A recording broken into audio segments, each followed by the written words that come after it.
Bonjour à toutes et à tous. Commençons par cette note de santé Covid-19 au Sénégal. 12 personnes ont malheureusement perdu la vie ces dernières 24 heures. Dans son communiqué du jour, le ministère de la Santé et de l'Action sociale a aussi annoncé 288 nouvelles contaminations, dont 98 contacts et 189 infections de type communautaire. 49 cas graves sont dans les services de réanimation. Lutte contre le Covid-19, parlons-en toujours. Le département de Pikine démarre sa campagne de vaccination avec 1016 doses pour le district sanitaire de Pikine. Opportunité saisie par les autorités préfectorales et municipales et étatiques à lancer un message aux populations pour un vaccin massif contre cette maladie virale. Théodore Semedo, compte rendu. Au nom aussi des personnels de santé, du top management du personnel de santé, de lancer la campagne de vaccination contre la Covid-19. Le département de Pikine démarre officiellement sa campagne de vaccination contre la Covid-19 au niveau du district sanitaire de Pikine, qui polarise les 7 communes de l'arrondissement de Pikine-Dagoudane. C'est un jalon et une étape extrêmement importante. Et pour nous aussi, vous devinez la fierté que nous avons de présider ce lancement-là de la campagne de vaccination ici, dans le département de Pikine. Alors, au niveau du district sanitaire de Pikine, nous avons eu à mettre en place des stratégies de vaccination contre la Covid-19. Tout d'abord, nous avons reçu 1006 doses de vaccins qui sont destinées au personnel sanitaire, au personnel au devant de la scène. Vous avez vu qu'aujourd'hui, nous avons lancé la campagne et les personnes leaders se sont proposés à venir se faire vacciner en premier pour rassurer la population.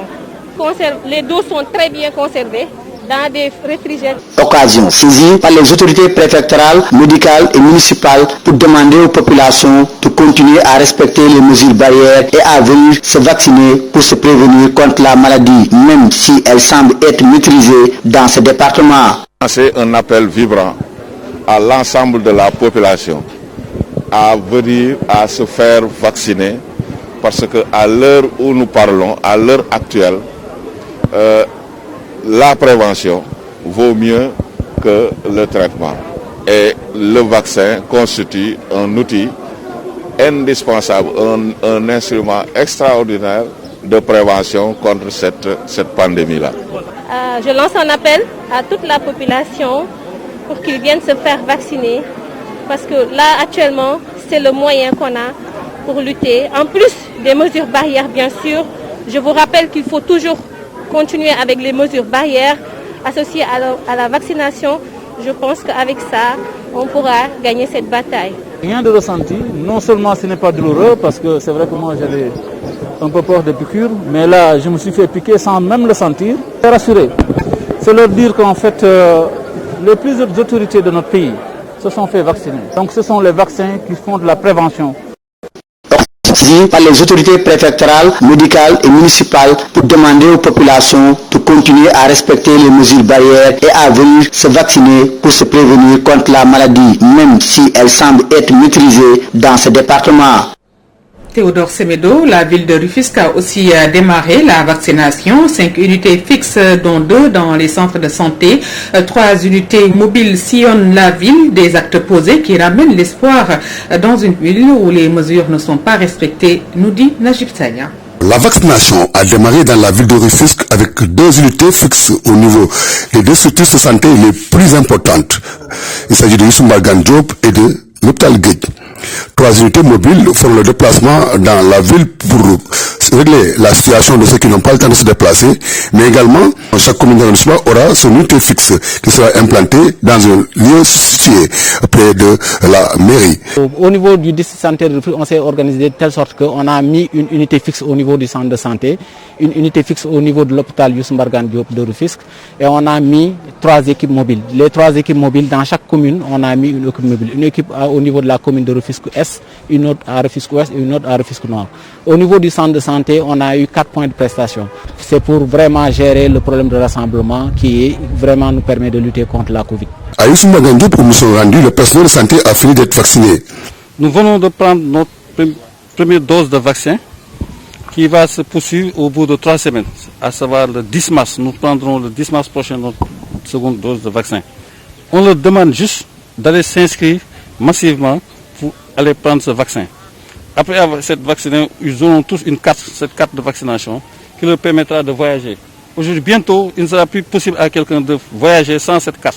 L'espoir est né à Rufisque où l'inquiétude était la plus partagée ces derniers temps avec le non-respect des mesures barrières constatées dans la ville, mais également le nombre de cas qui monte en flèche. Rufisque n'est pas arrêté dans le Fadiri. Un début de vaccination à Matam. Les autorités sanitaires misent sur la stratégie avancée à travers les personnes âgées et les agents de santé ainsi que les personnes présentant des comorbidités. Hassan Diaye est le médecin-chef de Matam. Nous l'écoutons au micro d'Amadou Sakane. C'est une activité continue. Aujourd'hui, ce n'est que la journée de l'enfant. Vous conviendrez avec nous que nous allons nous adapter en allant même au centre au niveau de l'hôpital de Ourouzouki pour vacciner les personnes. Il en sera de même au niveau également de l'hôpital de Matam, sans compter également les centres de santé de Kilon, de Ranérou, de Kamel et de Matam, ainsi que les postes de santé. C'est une stratégie qu'on est en train de dérouler. Et présentement, ici, aujourd'hui, c'est la journée de lancement. Mais ici, demain, il y aura un message au niveau de l'ensemble de la région pour que les personnes de 60 ans ciblées, ainsi que le personnel de santé, puissent faire l'objet de la vaccination. Mais bien sûr, c'est-à-dire que aujourd'hui, les personnes porteuses de comorbidité, aussi bien avec l'appui des relais, des bandits, les délégués de quartier, et aussi avec nos services de santé, les infirmiers chefs de poste. C'est sûr et certain que nous ne pourrons peut-être pas vacciner tout le monde, mais ce qui est sûr et certain, c'est que déjà le nombre de doses qu'on a mis à notre disposition nous permettront rapidement de pouvoir utiliser ces vaccins à l'endroit des personnes bénéficiaires. Démarrage du vaccin toujours à Matam. Amadou Sakane a recueilli les avis des Matamois sur ce vaccin. Suivons ce Vox Pop. Moi, je crois qu'il faut rendre grâce à Dieu, il faut se féliciter déjà de tout ce qui est en train de se passer et de s'organiser contre cette maladie qui a fini de secouer pratiquement le monde entier. Mais moi, ma préoccupation, c'est que je vis dans une région rurale, pour ne pas dire même religieuse. Vous connaissez toutes ces considérations, tout ce bruit qui a couru autour de ce vaccin. Je crois que c'est peu ce qui vient de se passer aujourd'hui, seulement ici au centre de santé. Je crois qu'il est de devoir pour ces autorités médicales et administratives de descendre dans la région, dans les villages les plus reculés, parce que je peux vous jurer que j'ai eu à interviewer des Matamois qui ne sont pas du tout prêts à prendre ce vaccin. Donc c'est des gens à qui il faut aller parler, il faut aller faire un plaidoyer. Mais le gouverneur l'a dit, il est en contact avec ces chefs religieux là. Je crois qu'il faut des actes forts pour amener les populations de Matam à adhérer massivement. Bon, très bien, d'être interviewé. Je peux dire tout simplement que déjà c'est une aubaine déjà d'avoir ce vaccin dans la mesure où on sait que la deuxième vague a fait beaucoup de dégâts dans la région que l'on a connue par rapport à la première vague. Donc quand aujourd'hui on procède à la cérémonie de lancement de vaccination, je pense que c'est une très bonne chose dans la mesure où ça pourrait véritablement contrer la progression rapide de ce virus-là. Nous savons qu'effectivement il y a eu des rumeurs maintenant qui disaient que les vaccins n'étaient pas de bonne qualité, mais en tout cas tout ce qu'on a eu à voir, parce qu'on a vu que le gouverneur il a été vacciné et toutes les personnes qui ont été vaccinées, ces personnes-là, elles ont dit qu'elles ont eu de très bons ressentis. Donc finalement, on ne fait qu'applaudir pour dire que c'est une très bonne chose cette vaccin. Cap sur Kédougou, où le maire de la ville réaffirme son engagement à lutter contre le Covid-19. Mamadi Adji Cissé a offert des matériels de production aux acteurs de transport, des matériels de protection plutôt, aux acteurs du transport qui ont exprimé leur volonté de participer à la sensibilisation. Compte rendu de Solibora Madavo. La gravité de la seconde vague de la Covid ne laisse personne indifférent dans cette région.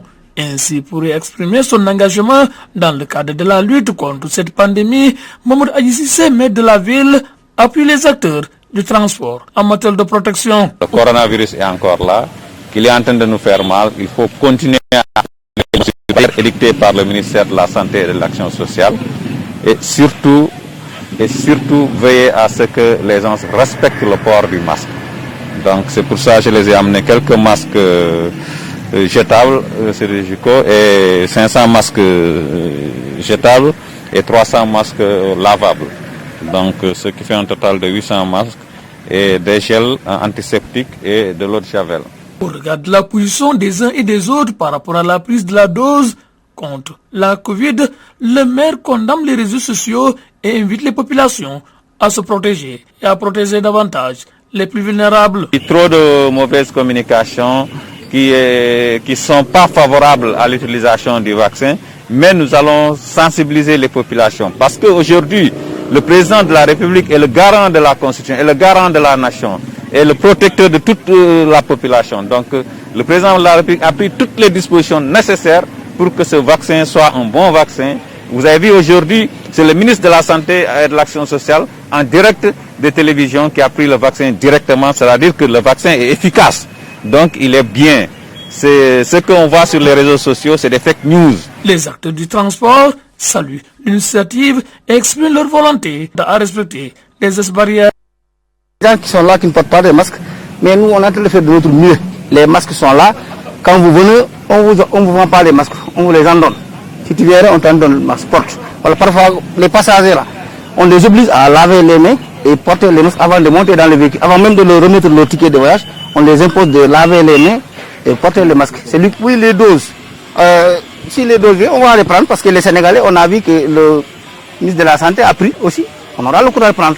À ce jour, Kédougou compte 11 décès, 2 cas graves et 111 sous traitement à domicile. Kédougou, Celebra Madabo, Hassan Sané pour la radio-télévision Walfadjri. La pédagogie par l'exemple, Macky Sall entend se faire sienne cette maxime en prenant cet après-midi sa première dose de vaccin contre le Covid-19. Seulement, pour le spécialiste en génie sanitaire, le chef de l'État ne devrait pas céder à la pression populaire. Pour le docteur Amadouba, cette opération de com risque de produire un effet boomerang. Docteur Amadouba est interrogé à ce sujet par Pierre-Édouard Faye. Si j'avais à conseiller le président de la République, je ne serais pas tombé dans ce jeu. C'est-à-dire, c'est comme si ça était une exigence de la population, alors que c'est certains individus qui ont demandé simplement à ce que le président de la République montre l'exemple, c'est-à-dire se fasse vacciner au vu et au su de tout le monde. Mais alors que plusieurs pratiques peuvent se faire pour justement montrer qu'il y a vaccination, alors qu'en réalité, il n'y a pas de vaccination, il y a autre chose derrière. Par rapport à ça, bon, je dis simplement que le président ne devait pas se donner à ce jeu-là. Encore que, en matière de communication, on vous dit que l'effet de communication tue la communication. Et ça rend encore le fait même de se prêter à ce jeu-là, donne l'impression simplement à vouloir dissuader, à vouloir véritablement convaincre les populations. Alors qu'on ne peut convaincre les populations qu'à partir justement de pratiques, à partir des scientifiques. Je disais que aussi bien pour la lutte contre la Covid-19 que maintenant que nous entamons la phase justement de la vaccination, c'est-à-dire de l'immunisation des populations, il nous faut simplement, pour convaincre les populations, mettre les politiques et les administratifs en dehors de toute la stratégie et ne faire parler que les scientifiques, parce que ça c'est un domaine purement scientifique, c'est un problème purement médical, c'est un problème purement sanitaire. Laissons le personnel de santé, laissons le personnel scientifique s'exprimer et convaincre scientifiquement la population. Mais les politiciens et les administratifs, c'est des décideurs. Ils n'ont qu'à mettre les moyens, juste les moyens à la disposition des praticiens et aux praticiens et aux scientifiques maintenant de parler. Rebondissons sur l'affaire Sonko, Adji Sarr, une histoire de tiroir selon Alioune, une situation qui a plongé les Sénégalais dans un malaise profond et qui, selon le président d'Africadium, nécessite une procédure objective car seule la justice est apte à régler l'affaire. Alioune, interrogé par Yé Adama Diallo. Sur le cas Adji Sarr, l'affaire Adji Sarr et Sonko, c'est une histoire à tiroir. Il y a un tiroir qui est relatif à la question du fait divers, à la question de mœurs, et effectivement qui implique aussi une grande personnalité nationale. Quand tu le gères, tu dois le gérer avec effectivement beaucoup de doigté, beaucoup de circonspection pour effectivement ne pas donner l'impression qu'en réalité, c'est les politiques qui sont derrière. L'autre tiroir, c'est le tiroir politique. Et le tiroir politique aussi, ce qui lui donne sens et consistance, c'est le fait des précédents. Les précédents Khalifa Sall, les précédents Karim Wade. Et on se dit, tiens, lui c'est le chef de l'opposition, c'est son tour. Mais à partir de ce moment-là, vous créez la révolte. Et les deux tiroirs sont connectés. Les gens qui déconnectent les tiroirs en se disant, tiens, c'est une histoire de mœurs, ils vont créer de la violence. Ceux qui disent, c'est une histoire politique, ils vont créer de la violence. Et maintenant, le grand problème, quand vous avez des tiroirs comme ça, c'est la justice qui doit régler effectivement cette question. Si les gens n'ont pas confiance en la justice, il est évident que ça aussi, ça crée les tensions politiques, ça crée les violences politiques, ça crée la défiance et ça crée le malaise. Et aujourd'hui, cette affaire a installé la société sénégalaise dans un malaise profond. Forte présence policière sur les artères de la ville de Dakar depuis le déclenchement de l'affaire Ousmane Sonko Adji Sarr. Une stratégie d'émancipation pour l'État à toute forme de violence. Selon Boubacar Sadio, le commissaire divisionnaire appelle un dialogue entre forces de l'ordre et citoyens pour éviter le pire à la veille de la plénière devant statuer sur la levée de l'immunité parlementaire ou non d'Ousmane Sonko. Commissaire Boubacar Sadio, interrogé par Abdoukhodous Diallo. Il faut tenir compte du fait que le principal intéressé, le député Ousmane Sonko, a dit clairement que si on lève son immunité parlementaire, parce que le problème était, n'est-ce pas, c'est pourquoi je dirais aux policiers de toujours, disons, adapter leur processus d'intervention en fonction du contexte. Donc, ce qu'on appelle la pratique, disons, l'intelligence pratique ou l'intelligence situationnelle, n'est-ce pas? Donc, c'est pas parce qu'on a dit que dans telle situation, il faut agir comme ça, mais par rapport à la situation du moment, et dans le cas d'espèce, je crois que bon, on peut tolérer certaines choses. Mais pour les populations également, je crois qu'il faut éviter la violence. La violence par rapport au bien public, la violence par rapport au bien des personnes, au bien privé, mais également par rapport aussi aux forces de l'ordre. N'est-ce pas? C'est pas des ennemis. Vraiment, il faudra vraiment leur donner aussi toute la considération et le reste. Voilà, à présent, le round-up de l'actualité hors de chez nous, c'est signé Abdoukhodous Diallo. Au lendemain de la publication des résultats globaux provisoires du second tour de la présidentielle, la capitale du Niger a été le théâtre des échauffourées hier. Ces résultats provisoires donnent le candidat Mohamed Bazoum vainqueur avec près de 56% des voix. Suite aux manifestations de contestation, plusieurs personnes arrêtées. Birmanie, affrontement entre militaires pro-junte et habitants à Rangou. Ce jeudi, des militants pro-militaires qui défilaient dans les rues de Rangou, la plus grande ville de Birmanie, s'en sont pris à des habitants. Ils arboraient des pancartes sur lesquelles on peut lire « Nous soutenons nos forces de défense » pour protester contre la manifestation pro-militaire. Des riverains ont alors commencé à frapper sur des casseroles et des marmites, un acte devenu symbole de la résistance anti-junte. Et puis en Arménie, Nicole Pachinian dénonce une tentative de coup d'État militaire. Tout s'est accéléré ce jeudi matin avec l'annonce du gouvernement du renvoi du premier chef adjoint de l'état-major général des forces armées arméniennes. Dans la foulée, une quarantaine d'officiers supérieurs, certains comptant parmi les plus hauts responsables de l'armée, ont appelé à la démission du chef du gouvernement. Pour le moment, cette opposition n'est pas parvenue à entraîner beaucoup de citoyens dans son sillage. Voilà, nous sommes au dernier virage de ce journal. C'est parti pour la revue de la presse, lue par Ramatoulaye Sarr. Bonjour. Voyage mystère, Wade a pris un vol spécial pour Paris d'informer Wolf Quotidien dans sa parution du jour. À la page 2, justement, dans les colonnes du quotidien du groupe de presse, retenez que Wade est retourné à Paris par vol spécial. Très discret depuis l'apparition du coronavirus au Sénégal, l'ancien président de la République Abdoulaye Wade est retourné en France cette semaine. De source sûre, il est reparti chez Emmanuel Macron par vol spécial, affrété par on ne sait encore qui. En tout cas, malgré sa fragilité due à son âge avancé, Wade n'a jamais jamais manqué de se faire entendre sur des sujets d'intérêt national comme dans l'affaire Suite Beauté ou encore pour saluer la mémoire d'un grand Sénégalais